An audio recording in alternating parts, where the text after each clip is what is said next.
Mr. Chair, how Yes. can we be sure if the video that is going to be presented before the committee is totally unedited? We will. Knowing this, Good morning guys, ayan.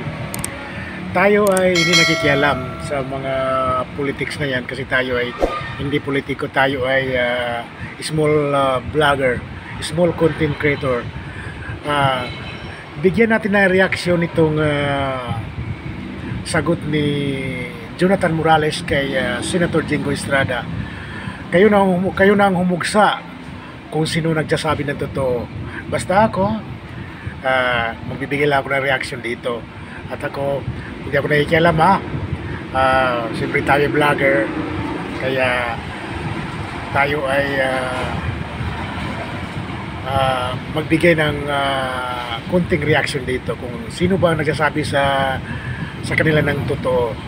So guys, panoorin nyo ang video na to. May matutunan kayo, promise. Mr. Chair, how Yes. can we be sure if the video that is going to be presented before the committee is totally unedited?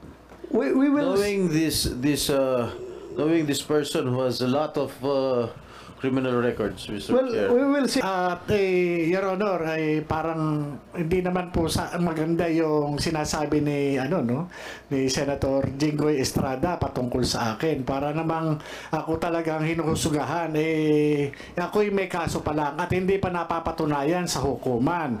Hindi kagaya po ang ating butihing senador No, na-convict na po. Ay wag naman po. Alam mo, Ganun. Ako po, alam mo, Your Mr. Honor. Morales, alam mo, Mr. Senator Morales, Jinggoy, please. huwag mong pakikalaman yung kaso ko. Problema ko yun. Yung kaso mo ang ayusin mo. Your Honor, Ha? ang kaso ko po, Your Honor,